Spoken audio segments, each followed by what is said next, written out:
"Hey, leave him alone!" The words left Adekunle's mouth before he could stop them. He didn't calculate, didn't think about the consequences. He just saw trouble and ran straight for it. He was on the clock, his delivery bike waiting, but none of that mattered. 3 teenagers in expensive Letterman jackets were circling a smaller boy with leg braces, their laughter sharp and cruel. They'd knocked the boy's sketchbook into a puddle and were now kicking it back and forth. Adekunle, just 19 and fighting to stay invisible in a new country, put himself between them anyway. 3 against 1. His voice, thick with his Nigerian accent, held firm. "Pick on someone your own size." The lead bully, Chad, smirked. "Go deliver your pizza, delivery boy. This ain't your business." But Adekunle just helped the boy, Leo, gather his things. "Yes," Adekunle said, looking Chad dead in the eye. "It is." Across the park, a woman in a tailored black suit watched from her parked car. She pulled out her phone, not to record, but to make a call that would change 2 families forever. Because what Adekunle didn't know was that doing the right thing when you have everything to lose is exactly what can put you on a path to gaining it all. For Adekunle Adebello, that Friday started like every other day for the past year, with a prayer and the crushing weight of a promise. 4:45 a.m. The alarm on his cheap phone buzzed. Ade's feet hit the cold floor of the tiny room he rented. The first thing he did wasn't check social media, it was check the currency exchange rate. He opened a worn-out notebook. $112.50 from last week's delivery shifts. The math was a monster. After his rent and food, how much was left for his sister's school fees back in Lagos? Never enough. Tucked inside his engineering textbook was the letter that was both his dream and his nightmare. An acceptance to the city college's engineering program. But it was a provisional scholarship. Keep a 3.5 GPA, stay out of trouble, and pay the remaining tuition by the deadline.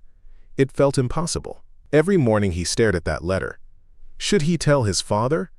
The pride in his dad's voice would be worth $1 million. But what about the shame when he failed? "Ade, my son." His father's voice echoed in his memory from their last call. "Remember who you are. A bellow does not bend his morals for $1. His father, a doctor in a small Lagos clinic, had sacrificed everything for Ade's chance in America. Pride was all their family had left. Ade skipped breakfast to save a few bucks. Every dollar mattered. On his way to his first shift, he passed the university campus, a world of brick buildings and green lawns that felt 1,000,000 miles away. The contrast burned, but he pushed the jealousy down. Jealousy didn't pay for tuition. From her Mercedes, Eleanor Vance watched her son Leo sit on the park bench, his tongue poking out as he drew in his sketchbook. Her heart ached with a familiar mix of love and terror.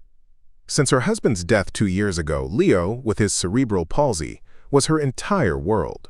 The doctors said he was a miracle, but all Eleanor saw was his vulnerability. Her phone buzzed. A multi-million-dollar merger was closing. She was a titan of industry, a woman who commanded boardrooms, but she was a wreck when it came to her son. That's when she saw them. Chad and his friends. She knew the type. She'd grown up with boys like that. Entitled, cruel, their parents, money forming a shield around them.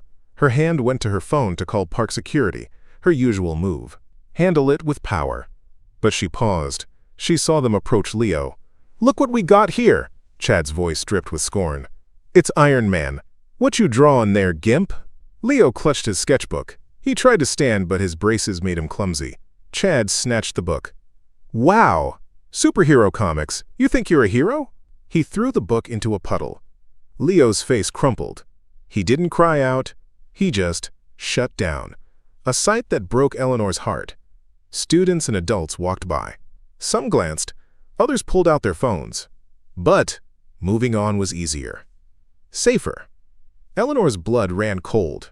This was her baby, and these kids were tearing him apart for fun. But then she saw him. A young black man in a food delivery uniform dropped his bike and started walking toward the confrontation, with a look of pure, unshakable resolve. Ade's mind screamed warnings. "You're on a work visa. Trouble means deportation. That scholarship, your family." But his father's voice was louder. "You never, ever look away when someone is being bullied. That is not our way. He reached the group, his heart pounding. He placed himself between Leo and the bullies. His 6-foot frame was lean, but his presence was solid. "That's enough," he said, his voice calm but hard as granite. Chad turned, surprised. He sized Ed up, the worn-out sneakers, the cheap uniform. "What did you say to me?" I said, "That's enough." Ade knelt, picking up the soaked sketchbook and handing it gently to Leo. "Are you okay?" Leo nodded, his eyes wide with shock and gratitude. Chad stepped closer, trying to use his size to intimidate. "You want to end up on the ground like him? This is America, learn your place." The words were meant to sting, to remind Ode he was an outsider. But Ade didn't flinch. He just stood up and faced Chad. "My place," he said, his voice ringing with quiet dignity, "is standing up to bullies like you. Now, walk away." The park went quiet. Chad's friends looked uneasy. Something in Ade's eyes, not anger but a deep, unbreakable certainty, made them hesitate. He wasn't scared of them. Chad, not wanting to lose face, just scoffed. "Whatever, man. He's not worth it." As they walked off, Ade put a hand on Leo's shoulder. "You're safe now." "Why did you help me?" Leo whispered. Ade smiled, a warm, genuine smile. "Because my father taught me that the strongest people are the ones who protect others." What Ade didn't know was that Eleanor Vance had heard every word through her slightly open car window, her own heart hammering in her chest. As Ade was about to get on his bike, Eleanor stepped out of her car. She looked like she owned the world. Expensive suit, sharp eyes, an air of pure power. Ade's stomach dropped. He was in trouble. The rich kid's mom was here to blame him. "I saw what happened," she said, her voice crisp. Ade braced himself. "I was just trying to help, ma'am." "Your son, you were incredible," she cut in, her expression softening. "Truly, I'd like to thank you." She opened her designer wallet and pulled out a stack of $100 bills. "Please, take this. For your trouble." Ade stared at the money.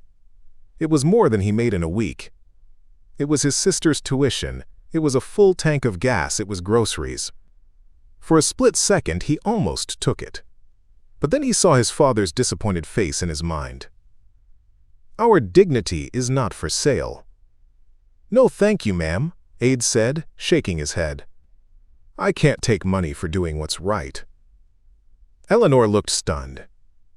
In her world, everyone had a price, but this young man, who clearly needed the money, was turning it down on principle. "At least tell me your name," she insisted. "Adekunle Bello. But my friends call me Ade." Eleanor froze. The name, Bello, struck a deep, forgotten chord. A memory from years ago, in a hot, crowded hospital corridor thousands of miles away. "Bello," she repeated slowly. "Is your father, by any chance, a doctor in Lagos?" Ade's eyes widened in confusion. "Yes, how would you know that?" Eleanor's voice dropped to a whisper. "Because 15 years ago, he saved my husband's life." The world seemed to stop. "My husband collapsed on a business trip," Eleanor explained, her voice thick with emotion. "A massive heart attack. The local hospital wasn't equipped, but your father, Dr. Bello, he worked for 48 hours straight. He refused to give up. He saved him." She looked at Ade, her eyes shining with unshed tears. "He gave me 3 more years with the love of my life. He gave Leo the chance to know his father." She had tried to pay him, to fly him to the U.S., to give him anything. But Dr. Bello had refused every offer. "He told me, God has already paid me by letting me help." And then he just disappeared. "I've had a private investigator searching for him for over a decade." "My dad never told me," Ade whispered, stunned. "He just said he once helped an American businessman." "Your father gave me a gift I could never repay," Eleanor said, her voice now filled with absolute certainty. "And today, you protected my son." "This isn't charity, Ade. This is a debt, long overdue. She pulled out a business card. My foundation has a scholarship program for gifted engineering students. It's a full ride. It includes a paid internship at my company. And it's yours. Ed was speechless. He stared from Eleanor to Leo, who was now smiling. But my sister's school. Consider it paid, Eleanor said firmly, through her university graduation.